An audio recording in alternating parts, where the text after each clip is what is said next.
Muy buenas noches a todos ustedes, queridos amigos. Yo quisiera comentar contándoles esta gran experiencia que vivimos en la Convención Nacional de Creo el último sábado en el Coliseo Voltaire Paladines Polo de la ciudad de Guayaquil. Han de haber visto algunos videos. Fue realmente una fiesta extraordinaria, una fiesta de alegría, una fiesta llena de entusiasmo. Se proclamaron las candidaturas de Creo y sus alianzas con Suma, con Juntos Podemos y más de 7 organizaciones políticas más a nivel local, a nivel provincial. Fue un día de alegría, como les dije a ustedes. Vamos por el cambio, fue el grito de lucha. Vamos por el cambio, porque todos quieren un trabajo fijo, quieren la oportunidad de ser libres para estudiar en la universidad lo que ellos quieran, porque todos queremos libertad de expresión, porque todos queremos libertad para actuar, para vivir sin tanto impuesto, sin tanto trámite, sin tanto control del gobierno. Habló Paul Carrasco, el prefecto de la SUAY, a nombre de los movimientos aliados a Creo, y habló también Andrés Páez, el candidato a vicepresidente de la República. Al final, María Lourdes me presentó y, claro, tuvo también una destacada participación. Por último, intervine para presentar las principales propuestas nuestras, cuáles son trabajo, trabajo, trabajo y más trabajo. Luego, fue penosa la noticia del fallecimiento del asambleísta Fausto Cayambe, quien siendo muy joven ha fallecido de un infarto. Nosotros lo lamentamos. Es una persona muy joven a quien no tuve el gusto de conocer, pero le deseamos nuestras condolencias, le expresamos nuestras condolencias a su familia. Por último, yo quisiera rechazar el fallo judicial del día de hoy, quienes en la Corte Provincial de Pichincha ratificaron 15 días de prisión para el vicealcalde de Quito, Eduardo del Pozo. Vamos por el cambio, amigos. No podemos seguir permitiendo esta cantidad de abusos de un régimen que lo controla todo en el Ecuador. Así que vamos por el cambio, y parte de ese cambio es saber escuchar a los ecuatorianos y estar a las órdenes de ustedes para atender todas las preguntas que tengan para mí.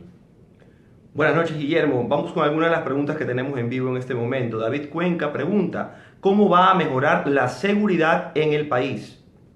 Bueno, hemos hablado ya de ese tema y yo me he referido que los problemas de seguridad tienen 3 niveles. El primer nivel es un nivel que tiene que ver con la delincuencia común, que lo explico, no lo justifico, pero que se puede controlar con la tecnificación de la Policía Nacional, mejores servicios de transporte, equipamiento. Obviamente el 911 es un adelanto, pero tenemos que continuar con aquel sistema del 911 para fortalecerlo cada día más. En segundo lugar, todo lo que tiene que ver con las mafias criollas, aquellas que la Policía Nacional saben que existen, pero que necesitan respaldo político del gobierno para poder actuar sin miedo, ¿no? Dentro del marco de la ley, dentro del marco del respeto a los derechos humanos. Y por último, los problemas más graves, ¿no? Como trata de personas, tráfico de drogas, que son problemas que tendremos que resolverlos sobre la base del diálogo con los países vecinos, con los países de la región. Tenemos a Peter Jurado Abad. En su reunión con Sebastián Piñera y PPK, ambos gestores de desarrollo y trabajo, ¿qué enseñanza le quedó? ¿Qué aprendió de ellos? Saludos, señor presidente. Bien, ambos se comprometieron en apoyarnos en nuestro gobierno para aceptar la participación del Ecuador en la Alianza del Pacífico. Hay 2 palabras modernas en las relaciones internacionales que son comercio e inversión. Y yo creo que ellos basaron basa PPK la gestión de su gobierno en la promoción del comercio y la promoción de inversión. Perú y Chile fueron 2 países, sobre todo Perú, fundador de la Alianza del Pacífico. Y es allí donde debe estar el Ecuador, con los grandes países para promover comercio, para promover inversión. Juanchito León dice, mis respetos para usted. Por favor, cuando llegue a la presidencia, las personas que pasamos los 40 años, que no se nos discrimine para un empleo. Mira, lo que tenemos que hacer es crear empleo para todos, para los jóvenes, los adultos mayores, porque no se trata de una discriminación para los mayores, lo que sucede es que no hay empleo. ¿Y qué prefieren las empresas? Contratar a gente más joven. Alguien me dice, pero pongo una ley para que no nos discriminen. Y yo le digo, no, no es necesario una ley para evitar la discriminación. Lo que necesitamos es crear empleo. Cuando podamos crear empleo y tengamos 1 millón de empleos fijos más en el Ecuador, vas a ver cómo las cosas cambian. Willow Arteaga Grijalva pregunta, señor Guillermo Lazo, ¿cómo se ayudará con las fronteras? Es un caos de comercio. La poca plata que aún queda se la pasa a manos llenas a los países vecinos. Saludos desde Carchi. Tenemos que eliminar las restricciones. La libertad es el mejor camino para el desarrollo. Eliminar las restricciones de importaciones, eliminar la sobretasa arancelaria y convertir al país en un país mucho más competitivo de lo que es hoy. Tenemos a Francisco Terán Ayala. Estimado Guillermo, buenas noches, le escribe Francisco Ayala. Quería consultarle qué piensa hacer con los impuestos desmesurados que han asignado en este gobierno. Muchas gracias. Nuestro planteamiento es presentar una reforma tributaria para reducir en cerca de 3.000 millones de dólares los impuestos al año. ¿De qué manera? Eliminar el impuesto a la salida de divisas, eliminar el impuesto a la tierra agrícola, eliminar la figura del anticipo de impuesto a la renta, eliminar el impuesto verde, eliminar el impuesto a las transacciones de vehículos usados, eliminar la sobretasa arancelaria, eliminar restricciones e instaurar la libertad en el Ecuador, libertad de comercio. Joel Levis Martínez Hidalgo pregunta, buenas noches estimado Guillermo Lazo, ¿cómo cree que podrá desempeñar bien su trabajo como presidente después de habernos quedado endeudados con un gasto público enorme? En primer lugar, hay que emprender una tarea para lograr la austeridad fiscal. En segundo lugar, hay que trabajar muy duro. Y en términos de deuda, lo que tenemos que hacer es reperfilar la deuda. Más plazo, menos tasa de interés. Miren lo que está pasando ahora en el año 2016. El servicio de la deuda, es decir, el pago de capital más intereses, es una suma superior a la suma del gasto de salud y el gasto de educación. Recuerden el discurso del presidente saliente allá por el año 2005-2006, que se ha privilegiado el pago de la deuda sobre el ser humano. ¿Y qué ha pasado ahora? Hoy el pago de la deuda es mayor que los gastos de salud y educación. Es decir, cayeron en los que ellos han criticado. Martín Flores pregunta, Guillermo Lazo, buenas tardes. Mi pregunta es, ¿cómo va a apoyar usted al sector de la construcción en el país, ya que estos últimos años ha bajado notablemente la inversión en este sector? Un gusto. La inversión cayó a partir del anuncio de la ley de herencia y la ley de plusvalía. Respecto de la ley de plusvalía, si el presidente saliente logra su aprobación de su proyecto, nosotros lo vamos a derogar. Y luego vamos a derogar también la ley de herencia, para que cada padre y cada madre de familia tenga claro que todo ese esfuerzo producto del sudor de su frente va para sus hijos, no para el gobierno, porque durante toda la vida ya pagaste impuestos. ¿Cuál es la razón de que sigas pagando impuestos después de muerto?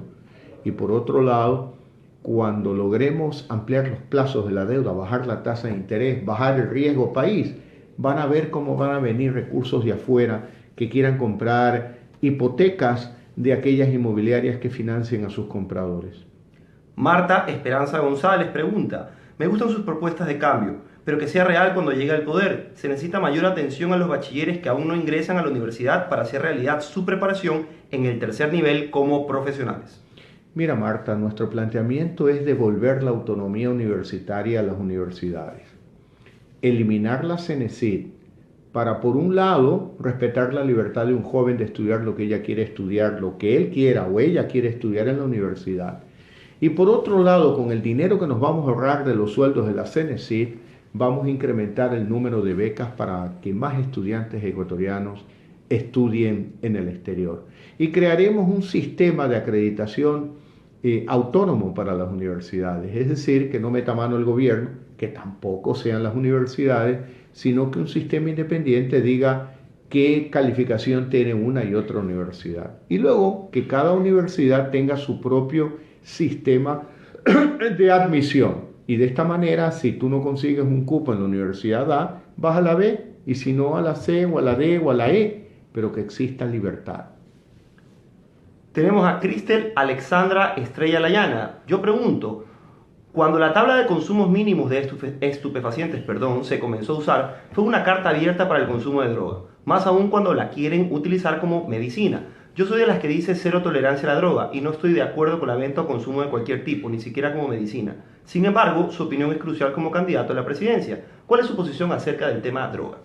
A ver, en primer lugar, no nos neguemos que muchas de las medicinas que consumimos es producto o derivados de aquellas drogas. Y claro, obviamente cuando se te utiliza con fines medicinales como materia prima de alguna de las medicinas, pues con todo respeto no le veo ni yo ninguna objeción. Respecto del micronarcotráfico, tenemos que trabajar para proteger a los niños y a los jóvenes, porque ahora en las escuelas y colegios hay más droga que libros.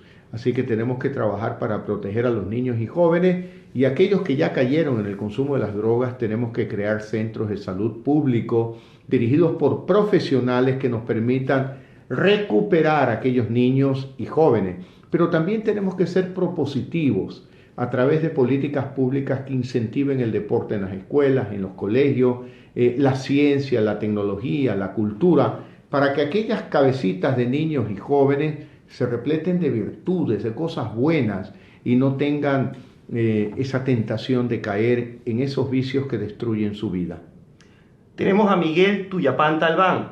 ¿Qué opina usted sobre la Ley de Seguridad Social de las Fuerzas Armadas? Mira, yo soy de aquellos que cree que cada profesión tiene su particularidad. Me explico mejor. Un soldado asume unos riesgos profesionales mucho más altos que cualquier otra profesión. Recuerda tú quizás, o tu padre recordará, que en la guerra del Cenepa, mientras todos veíamos por la televisión los acontecimientos o por los medios de comunicación, acompañados de nuestras esposas, nuestros hijos, con angustia sí, pero habían otras familias, las familias de los militares, cuya esposa se quedaba sola con los hijos, al cuidado de los hijos, y con una gran preocupación: ¿qué pasará con mi esposo en el frente de batalla? Muchos regresaron con vida, pero otros no, y otros heridos, y otros mutilados. Por lo tanto, ellos merecen un régimen especial en el sistema de seguridad social. Por eso siempre defenderé el interés de la familia de las Fuerzas Armadas del Ecuador. Paola Gutiérrez pregunta, Guillermo Lazo, queremos saber, los jóvenes emprendedores, ¿tendremos apoyo de su gobierno para poder crecer en nuestros negocios? Definitivamente que sí, la ley del primer emprendimiento, he hablado de ella y te la repito ahora. Es una ley que precisamente busca incentivar a los emprendedores del Ecuador. Por ejemplo, si tú logras emprender un negocio que genera al menos 10 puestos de trabajo fijo, estarás libre del pago de impuestos a la renta durante 10 años. En segundo lugar, tendrás un fondo para capitalizar tu negocio, porque un banco no es una solución para un emprendedor. Tomas un crédito, un plazo fijo, una tasa de interés. Cuando una capitalización es mucho mejor, no tomas crédito, no estás obligado a pagar una tasa de interés, simplemente compartes los riesgos de tu negocio con quien lo capitaliza.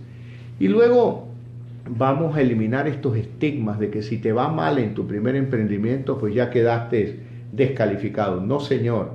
En la vida uno se cae, se vuelve a levantar y vuelve a comenzar. Por lo tanto, habrá un capítulo en la ley que dirá: comienza de nuevo.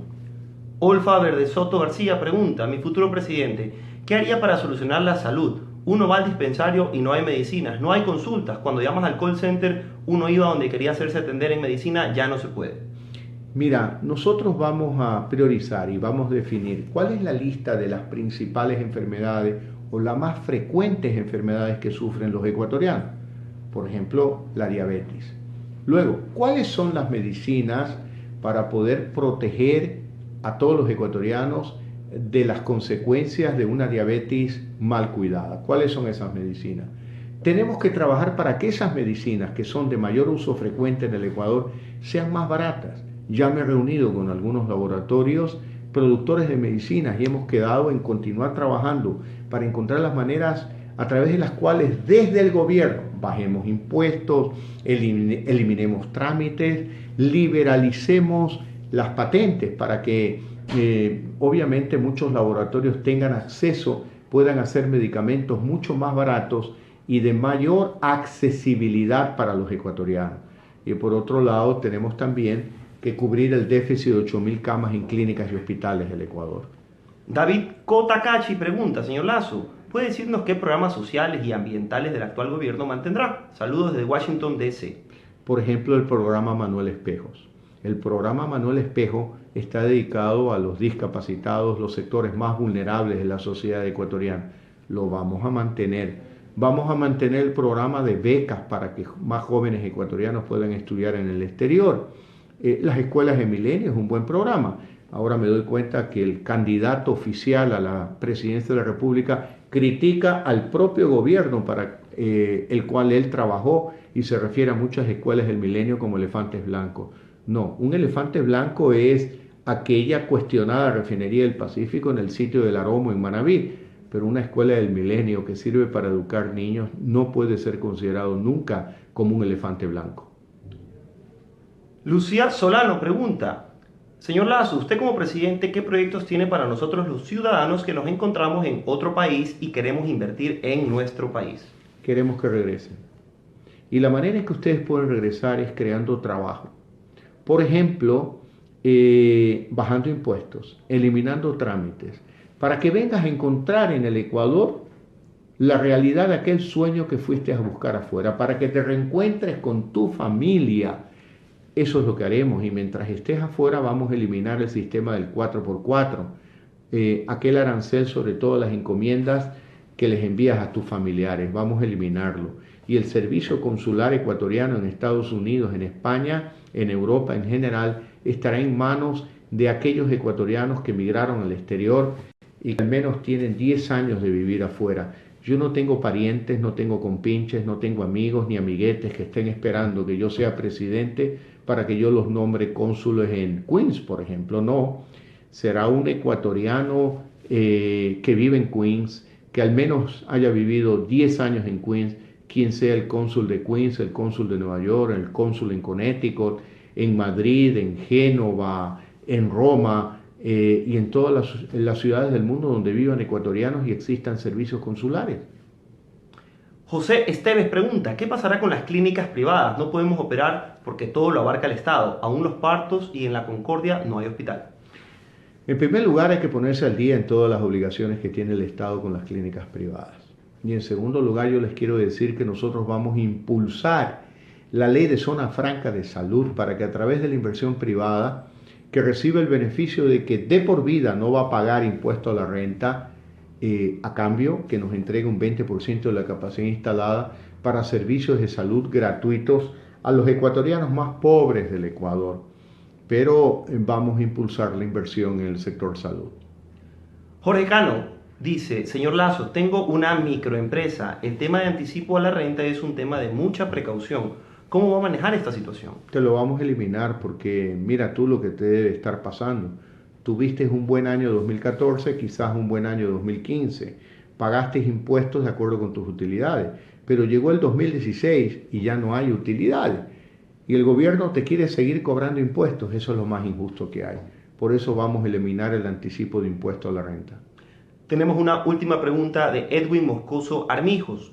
¿Se respetará y se ayudará a los jubilados del Seguro Social y se mejorará los bajos ingresos que reciben? Y con respecto a la ley de comunicación, ¿se la cambiará o se mantendrá la misma que está actualmente? En cuanto a la ley de comunicación, la vamos a derogar para que junto con la derogatoria se derogue también a la Superintendencia de Comunicación y dejemos ya esta alcahuetería de tanta presión y persecución a los medios independientes. Y respecto a la seguridad social, hay que reconocer que el seguro social no es de propiedad del gobierno, que el seguro social maneja dinero que es de propiedad de los trabajadores ecuatorianos, de los jubilados, y en nuestro gobierno vamos a fortalecer esa institucionalidad para priorizar el servicio a los afiliados, a los jubilados y no préstamos al gobierno. Bueno, para terminar tenemos un saludo de Roberto Andrés Montalvo que dice, estamos seguros que su gobierno será responsable y transparente. Sabemos que su experiencia laboral y de emprendimiento serán las herramientas para que la economía del Ecuador se reactive. Mira, Roberto Andrés, el ahorro es una virtud que la reconocen los niños desde las escuelas, desde los colegios. El ahorro es una virtud muy útil para una familia, para un barrio, una comunidad, una ciudad y para el propio gobierno. ¿Qué vamos a hacer nosotros? Declarar austeridad fiscal, ahorrar para evitar despilfarro, cortar la mano de la corrupción y usar esos recursos para invertir en programas sociales, vigorosos programas sociales que atiendan a los sectores más vulnerables de la población ecuatoriana. Bueno, muchas gracias como siempre, Guillermo. Una despedida para sus seguidores de Facebook. Muchas gracias a todos ustedes. Gracias por ese apoyo y ese respaldo que lo estamos sintiendo en cada ciudad del Ecuador. La semana pasada estuve en Esmeralda, realmente fue una experiencia extraordinaria. Hoy tuve un recorrido en la tarde por Guayaquil, por Sauce 5, en una visita a familias ecuatorianas muy sencilla, que lo que aspiran es lo que ustedes, la mayoría de los ecuatorianos, un trabajo fijo, libertad para estudiar en la universidad y que se respete también la libre opción de una madre que, como decía en Esmeralda, tiene derecho a cocinar un tapao, un encocao, un cocolón, una cazuela de verde en su cocina de gas si le place, o si quieren cocina de inducción, también en cocina de inducción, pero eso lo deciden ustedes, las madres de familia. Un abrazo y hasta la próxima semana.